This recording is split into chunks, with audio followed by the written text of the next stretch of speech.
जैसा कि हम जानते हैं कि दुनिया को बनाने में लाखों ऐतिहासिक घटनाओं ने अपने अपने स्तर पर योगदान दिया है। लेकिन इतिहास में कुछ ऐसी भी घटनाएं हैं जो सच तो है, लेकिन बहुत ही अजीब है, जिनके बारे में जानकर आप भी हैरान हो जाएंगे। सो चलिए इस वीडियो में 5 ऐसी घटनाओं के बारे में जानते हैं जो सच तो है लेकिन बेहद अजीब। वीडियो शुरू करने से पहले एक रिक्वेस्ट है मेरे आपसे कि नीचे रेड कलर के सब्सक्राइब बटन में क्लिक करके बेल आइकन को प्रेस कर दीजिए ताकि मेरे आने वाले नॉलेजेबल वीडियो भी आप देख सके। सो चलिए शुरू करते हैं आज का ये वीडियो। नंबर 1, मोहम्मद बिन तुगलक को इतिहास में बुद्धिमान मूर्ख के रूप में जाना जाता है। मोहम्मद बिन तुगलक मध्यकालीन भारत के दौरान दिल्ली सल्तनत का सबसे दिलचस्प सुल्तानों में से एक है, जिसने भारतीय उपमहाद्वीप के उत्तरी हिस्सों और दक्कन पर भी शासन किया था। बुद्धिमान मूर्ख के रूप में इसलिए सुल्तान को जाना जाता है क्योंकि प्रशासनिक सुधार के लिए वे अधिकतर योजनाएं और निर्णय सही से नहीं ले पाए थे। जैसे कि उन्होंने टोकन मुद्रा की शुरुआत की। 14वीं शताब्दी के दौरान दुनिया भर में चांदी की कमी होने के कारण उन्होंने चांदी के सिक्कों के मूल्य के बराबर तांबा सिक्का पेश किया, जो आर्थिक अराजकता का कारण बना।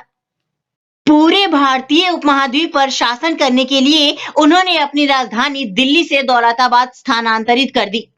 उन्होंने नई राजधानी को स्थानांतरित करने के लिए विद्वानों, कवियों, संगीतकार समेत दिल्ली की पूरी आबादी को दौलताबाद शिफ्ट करने को कहा।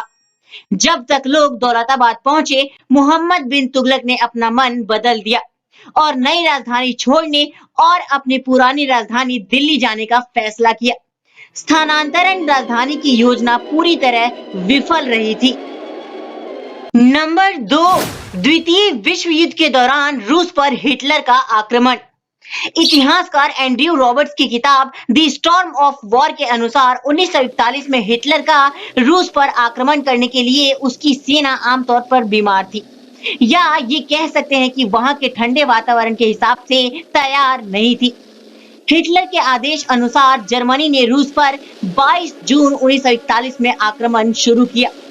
उस समय वहां बहुत ठंड थी और जर्मनी की पुलिस ने रूस में सैनिकों को पर्याप्त ऊनी टोपी, दस्ताने, ओवरकोट जैसी वस्तुओं को नहीं पहुंचाया था।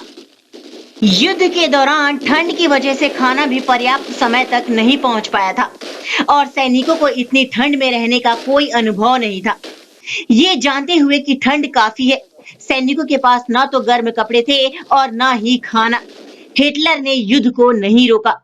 परिणाम स्वरूप हजारों सैनिकों ने अपने अंग खो दिए थे। उनकी नाक, उंगलियां और बाकी अंग ठंड से फट गए थे। कई सैनिकों ने अपने बालों और पलकों को खो दिया था। आंखों से पलकें जम गई थी। इतना ही नहीं, सैनिक इतने दिनों तक भूख से लड़ते रहे और अंत में हार कर उन्होंने अपने ही घोड़ों को खाना शुरू कर दिया था। इस युद्ध को हिटलर की बड़ी गलती माना गया है। नंबर 3, मैथियस गल्लास का इतिहास। मैथियस गल्लास एक सैन्य कमांडर थे जिन्होंने 1637 में अपनी सेना को बिना किसी भोजन के एक बंजर भूमि में मार्च करने का आदेश दिया था। उसके ज्यादातर सैनिक भूख से मर गए थे। उन्होंने 1638 में अपनी सेना को उसी बंजर भूमि में फिर से ले जाने की गलती को दोहराया था। 1635 में गल्लास और उसके सैनिकों ने ज़ीब्रुकन को जब्त कर लिया। उन्होंने 3 महीने तक शहर पर कब्जा कर लिया। आखिरकार भोजन खत्म होने लगा और सेना भूख से मरने लगी थी। गल्लास द्वारा अंतिम गलती 1637 और 1638 में हुई थी। इस लड़ाई में गल्लास ने स्वीडिश जनरल बेनर के खिलाफ आदेश दिया था। बेनर और उसके सैनिकों ने 2 बार उसी बंजर भूमि पर हमला किया। भोजन खत्म हो गया और अधिकांश सेना भूख से मरने लगी थी। ये विश्वास करना मुश्किल है कि एक अनुभवी जनरल 2 बार एक ही गलती कैसे कर सकता है। इसलिए मैथियस गल्लास को इतिहास में आर्मी रैक या सेनाओं के विनाशक के रूप में जाना जाता है।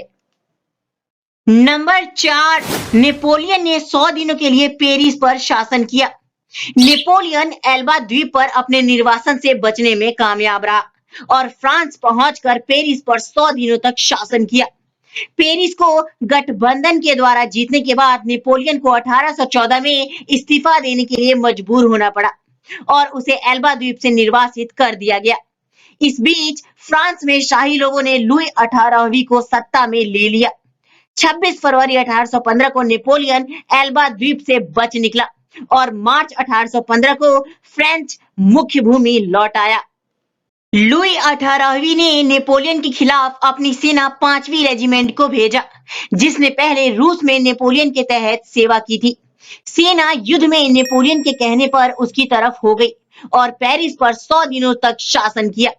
इस अवधि को नेपोलियन के 100 दिन अभियान के रूप में जाना जाता है।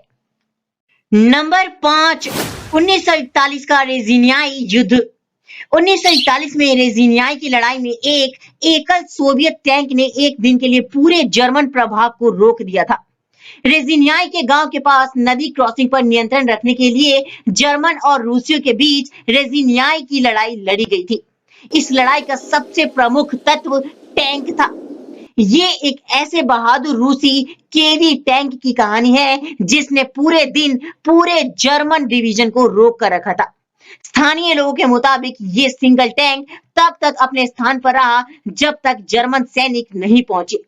उनके पहुंचने पर टैंक को इस्तेमाल किया गया और जर्मन की सेना आगे बढ़ने में असमर्थ रही। ये थी वो 5 अजीब ऐतिहासिक घटनाएं जो सच तो है लेकिन बहुत अजीब भी है। नीचे कमेंट सेक्शन में जरूर बताइए कि ये वीडियो आपको कैसा लगा और अगर अच्छा लगा तो एक लाइक तो बनता है। साथ ही अगर आप इस चैनल पर नए हैं तो नीचे रेड कलर के सब्सक्राइब बटन पर क्लिक करके बेल आइकन को प्रेस करना बिल्कुल भी ना भूलें। सो फ्रेंड्स, इस वीडियो में अब तक के लिए इतना ही। मिलते हैं अपने नए वीडियो में एक नए टॉपिक के साथ। तब तक के लिए bye bye and take care.